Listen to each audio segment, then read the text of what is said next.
I was born in South Korea. I read a lot, and I was always drawing or painting. I really wasn't much of an outdoor kid. I'm not the girl who's ever dreamed of being part of an international spy ring or whatever it is. 49-year-old Christina Chapman helped the North Korean government avoid sanctions, conspiring in a scheme to defraud the U.S. running what they called a laptop farm. Christina Chapman's laptop farm alone generated $17 million. Computers started showing up at my house. I had no clue. Christina Chapman was conspiring with North Koreans to infiltrate U.S. companies. Did you know that you were working with North Koreans? I thought I had a job that was legitimate, unusual but legitimate. With the goal of creating revenue to send to North Korea for their munitions development. There was something in particular about her that sort of struck me as there's a deeper story here. I don't know what to do. I'm really scared. She had a hard life. She didn't quite understand what she was getting into. Look, Christina Chapman is lying. She was hosting a very large amount of laptops. We know what we're dealing with here. I don't think there's any question. Chapman was a major facilitator. It's very upsetting. They're not in handcuffs. She is. We know what you're doing. Sooner or later, we're going to catch you.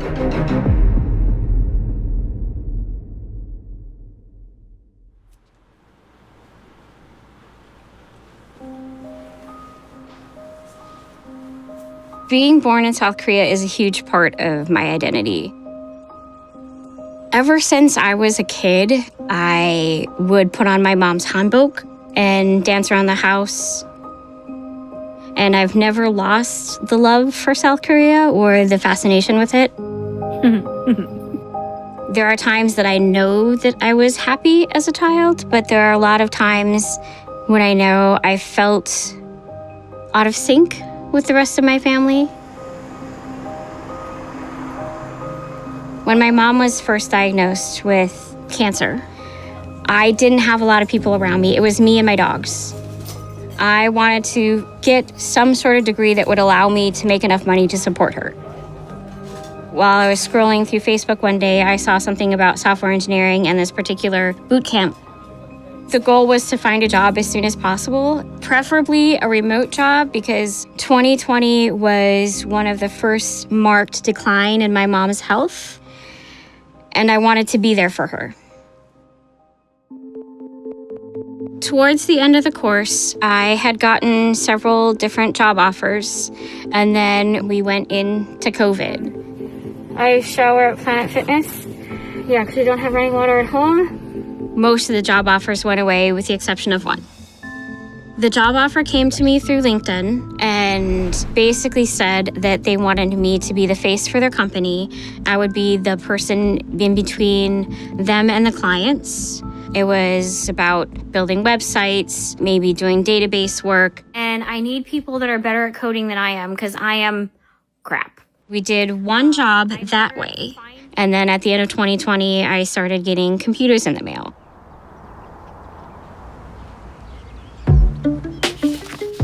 In the beginning, there were only 3 or 4 laptops that arrived at my house. Towards the end, I think I had around 40 active laptops. There were some computers that once I set them up, I never touched them again. Other computers, I would have to connect them every morning, basically plug them in, open them up, turn them on. The laptops I sent to different places were all at the request of the guys that I was working with. A couple of computers went to the UAE, maybe 1 or 2 to Pakistan, Eastern Europe, possibly Nigeria, Egypt. I can't remember all the places, but the majority of them went to China. I know that software engineering is an international job, so it never felt suspicious to me. And I guess I was so desperate for a job at that point that I didn't really ask too many questions.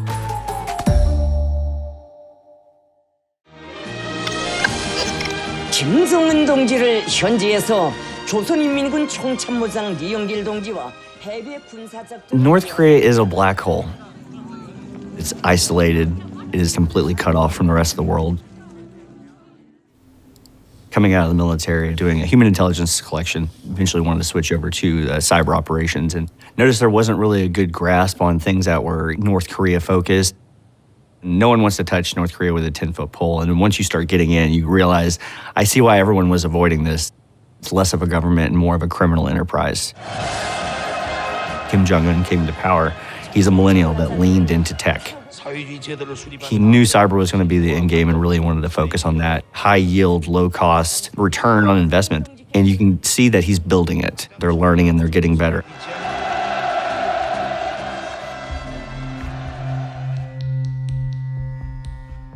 North Korea has been under very heavy sanctions for a couple of decades, and they've come up with a variety of ways to evade those sanctions. They've basically adopted the stance of international organized crime. This started with things like making methamphetamine in factories in North Korea. Then they shifted to large-scale digital bank heists. Then the latest evolution is really this IT worker scheme. Thousands of North Korean students are sort of pulled into this program where you get trained in IT work, and then they have applied for and they've gotten a job at an American company by pretending to be American. Now, then they have the problem of they have to appear as if they're actually American. They used stolen or fake American identities. They'd have AI-built resumes, and they'd use those to get remote jobs. It's staggering to see just some of these IDs and some of these resumes that you can off the bat realize that they're fraudulent. Just simple Photoshop and different types of AI generation, whether it be from the resume building to the actual interview, is working. These companies thought they were hiring Americans for these jobs. Names like NBC Universal, Mass Mutual Insurance Company, Nike, Boeing, Palo Alto Networks, which is a giant public cybersecurity company. All of these companies have, at some point, had a North Korean working for them. Think of your third-party contractors. Think of your own remote workforce at anyone's organization. They're looking to land those type of jobs to continue to get that slow, steady drip of money coming back into the regime to fund the regime. Weapons, domestic efforts, however they want to use it. That's the scheme, is they collect salaries, and it's worth hundreds of millions of dollars, if not billions of dollars, a year.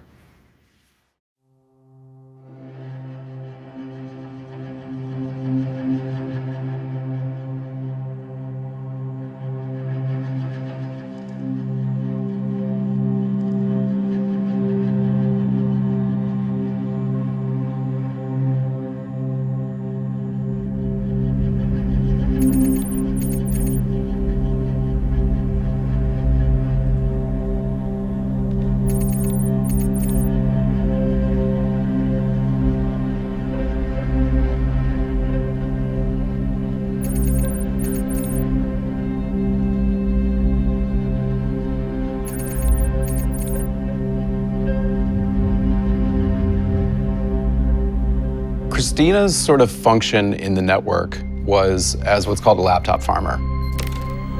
Companies shipped work laptops to what they thought were remote US employees, but the computers are actually going to American facilitators. They went to Christina's house.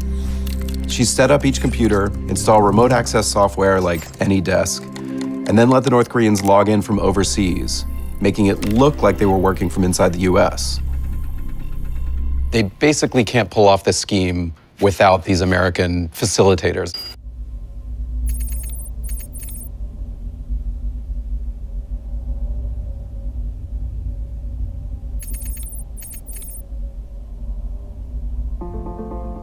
I did have what I would consider like an office relationship with a lot of them. Sometimes we would talk about holidays. I knew which ones had girlfriends. They would call me, "You're like our sister, you're our friend, you're part of our family." I'm gonna start taking care of my clients. Computer business. I finally found the job that is perfect for me, that will work with my schedule and allow me to be home with my mom when she needs me. My first purchase first. There will be more. Initially, it was probably $900 a month that I was making. And then all of a sudden I got like 10 or 11 computers all within a couple weeks' time. So that went up to around $4,000. Today is going to be a bit of an out and about day because I have a lot of errands to run for clients. The most lucrative month was around $12,000, but it was kind of average between like $6,000 and $7,000. I spent a lot of money, way more money than I should have, because I wanted to... Things were going pretty well for her. She was making money from the North Koreans. She had a more stable living environment. I think it looks kind of good on me. What do you guys think? Let me know. And then her mother was given less than a year to live and wanted to move to Arizona. That's when things really started to kind of come apart.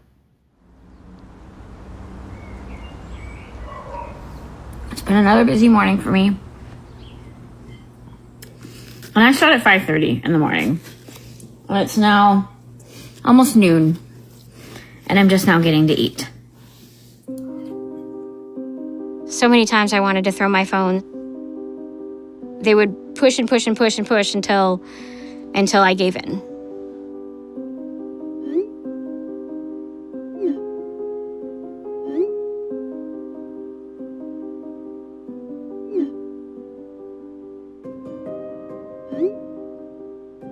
One of the things that they had asked me to do in my role is to process checks for them. And they would have me cash them.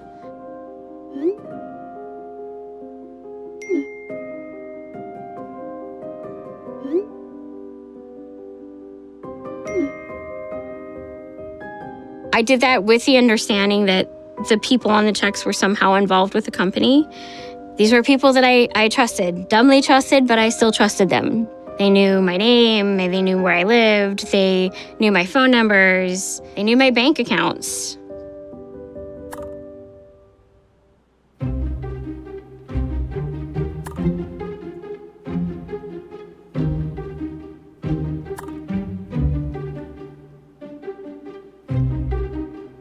He would say, "Can this person use your debit card information?" I'm like, okay. But I didn't know how they were using that.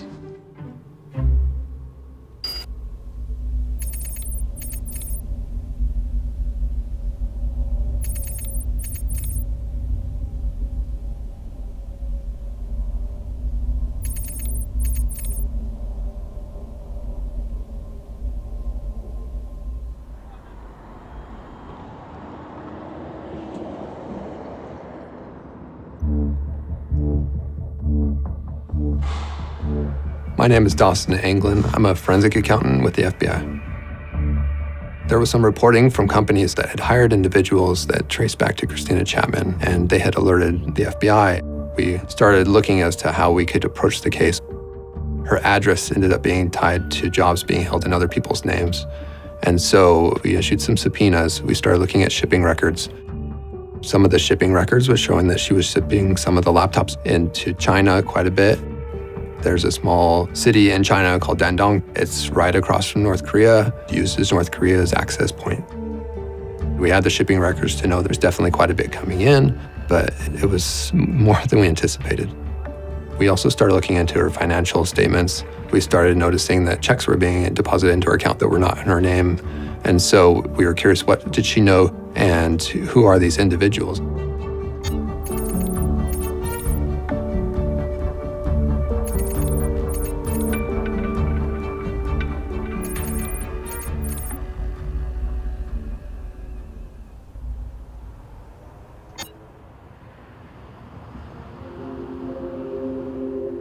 The first time I felt like something wasn't quite right, I had gone online and can US companies employ foreign workers in foreign countries? And Google was like, yeah, that's fine.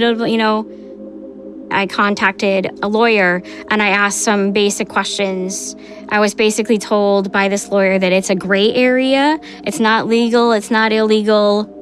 At that point, I still didn't know if what I was doing was okay or wasn't okay.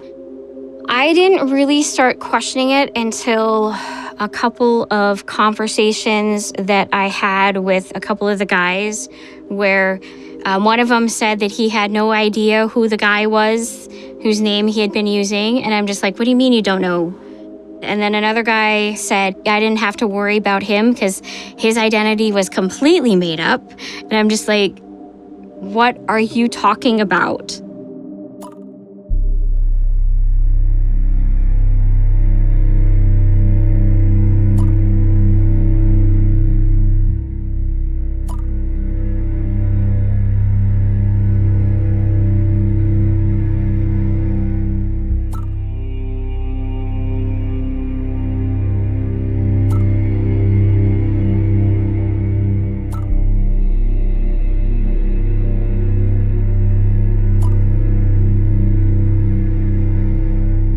point, I don't know how many checks I had processed for them, but I stopped. Like, I would yell at them, like, don't have me doing things that you guys know is illegal.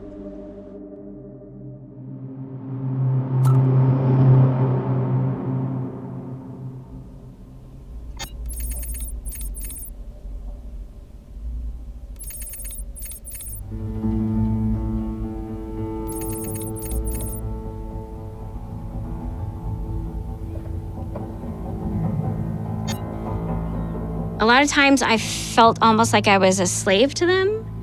They didn't care if I needed to eat. They didn't care if I needed to sleep. When my mom first went into the hospital, I had told all the guys that my mom was in her last couple days and I wanted to stay with her. And one of the guys was like, you need to get home and do this thing for me. On the day she actually passed, which was April 20th. At 2:22 or 2:21 in the morning, I had a group chat with the guys so I could message them all at once.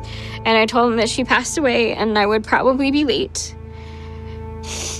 A lot of them didn't bother to check the group chat. They didn't care what I had to say. And so even before I left the hospital, I was already getting messages yelling at me that they were going to be late for their job. And some of them made me apologize for being late.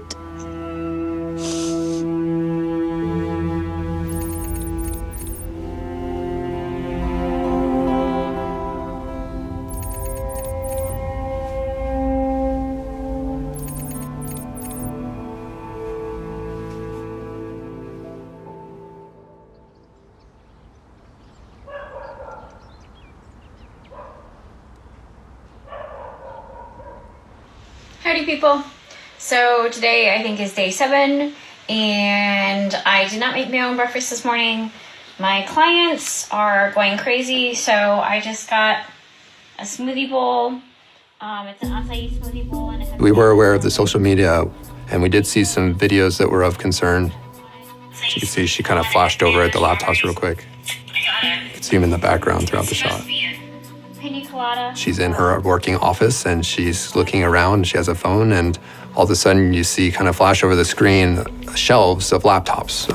I think we counted at least 10 or 12 laptops in that one shot where she just happened to turn and we said, okay, we know what we're dealing with here.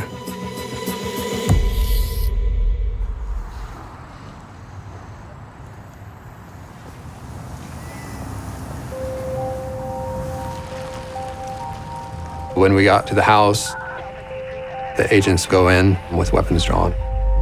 We found that she had left in the middle of the night. We were still trying to conduct our investigation. We didn't feel like we had enough. So we walked through the rooms. There was one room that was just shelving and laptops. There's like 30 or so laptops that are open and seemingly actively operating.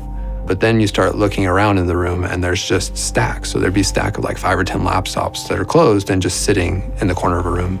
And then you go over here and there's a package that hasn't quite been opened all the way yet. And you look and there's another laptop and they were everywhere. You could see the Post-it notes on the computers. So it would have the US stolen identity victim's name on there. And then it would have the company name. Sometimes she'd even put a password. And so it was kind of the very vital information that you would need. It was helpful to the investigation as we went forward. I was in California. I was there following the J-pop group that I like when I got a message saying that the FBI was at my house. I was just like, why is the FBI at my house? I didn't really understand it. I had contacted my boss. I'm like, okay, the FBI is at my house. What is going on? And one of his first reactions was, delete everything on your phone. I was floored and I felt sick to my stomach. The other guys that I had worked with started blaming me, telling me that you knew this was coming. I'm like, what are you talking about? And then they told me to stop using Skype and to download Telegram. I still didn't completely understand everything that was going on. After we executed the search warrant on Christina Chapman's residence, we looked into the evidence and we decided we need to bring in the IRS Criminal Investigation Unit. IRS Criminal Investigations role in national security threats. We're part of the Counterintelligence Task Force, and we're really good at following the money. The FBI had already conducted search warrants at Ms. Chapman's residence. They'd already obtained troves of laptops, and what they wanted to do is quantify a loss. And quickly, I got to work. In this case, Chapman and her group were using actual U.S. citizens' tax identifying information, social security numbers, dates of birth, names. We had roughly 70 victims that we identified and reached out to. Several of them, their identity would be used dozens of times. They're getting these statements that they now owe $500,000 in tax. And a few of them were shocked. They didn't know, oh my gosh, my identity was stolen and somebody out there is trying to be me. It's a long process with helping try to clear your name. Shortly after the indictment, we start preparing for an arrest. Most IRS criminal investigations we're involved in can go years. This one was pretty quick. A couple weeks later, we actually did the arrest. Christina Marie Chapman was recently arrested in Litchfield Park and indicted in a series of complex identity theft cases that have been generating money for the North Korean government. According to the federal indictment, Christina Chapman was working out of her house in Litchfield Park. Someone approached her on LinkedIn, asking her to be the U.S. face of their company. What that meant was getting paid to run what the FBI called. I was in the house. I heard my name being called, and I walked out front, and there were FBI cars everywhere. They said that I was being arrested. They took me into CCA in Florence, Arizona, and processed me. And then I was in a holding cell, very cold holding cell, until, I guess it's called an arraignment, in front of the judge. He's the first person who actually mentioned North Korea and the possibility of North Korean spies. And I started bawling. I was born in South Korea. South Korea is important to me. North Korea is not. I'm not the girl who's ever dreamed of being part of an international spy ring or whatever it is.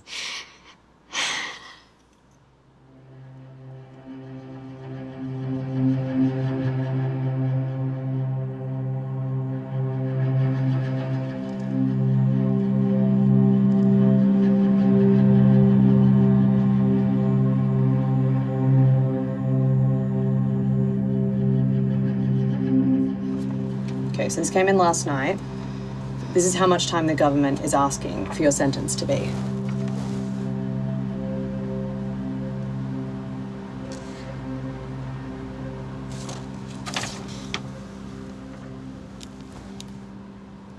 They're looking at the maximum.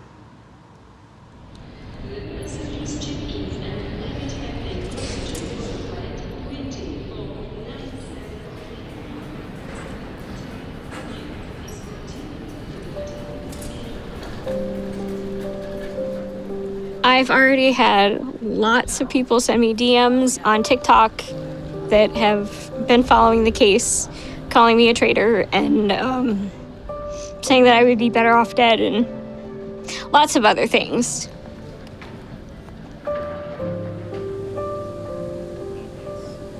I'm also going into this at age 50.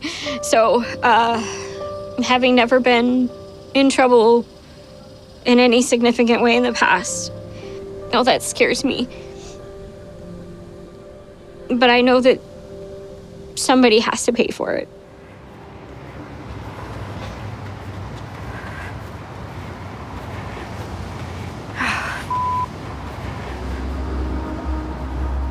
Arizona resident Christina Chapman takes what may be one of the longest walks of her life. She's going to court for sentencing after pleading guilty to criminal charges including wire fraud and identity theft. Do you have any message for North Korea? What are you expecting today? All right, let's go in here.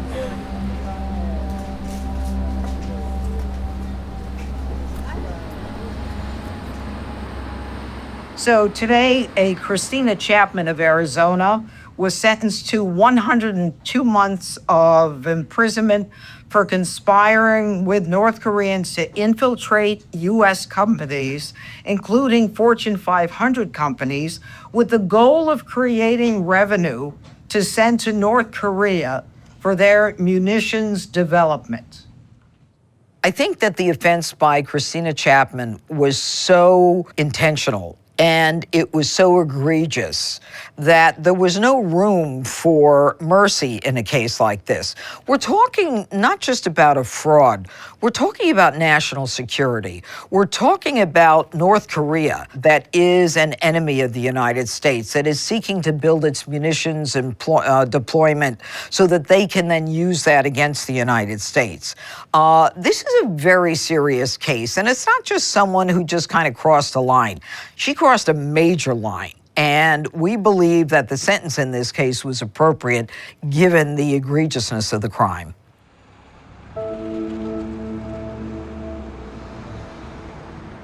Well, it could have went worse. We agreed to a range of 94 to 111 months, and the judge gave her 102 months. The way they characterize things is disheartening because they know that she's a poor woman with mental health struggles and that she's never had anything and that she's also not some criminal mastermind who's, involved in this sophisticated scheme. Like I said in my sentencing remarks, she's a pawn. She's insignificant and she's easily replaceable. And obviously she's gonna have to deal with this for the rest of her life. I don't think justice was done today, but I often walk away from this building feeling that way. Now, wait a minute. Now, I understand that she is saying she didn't know anything about it. She's claiming that she knew they were overseas workers but didn't know they were North Korean. Full of and I want to say something. Her own messages make it clear that she knew she was working for enemies of the United States. Example, I just found out from a lawyer, July 1, I can get in some serious legal trouble for doing this. 620, I can go to federal prison for falsifying federal documents. I don't buy this innocence. It's her own words that deep six her.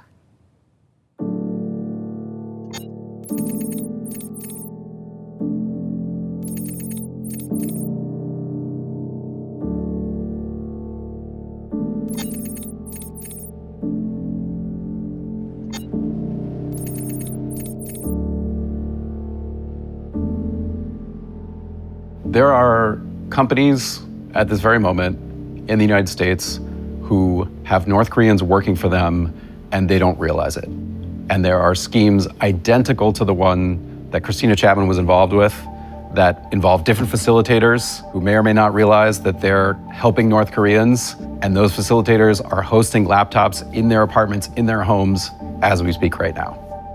We still have a hard time grasping the problem. We are the United States of America.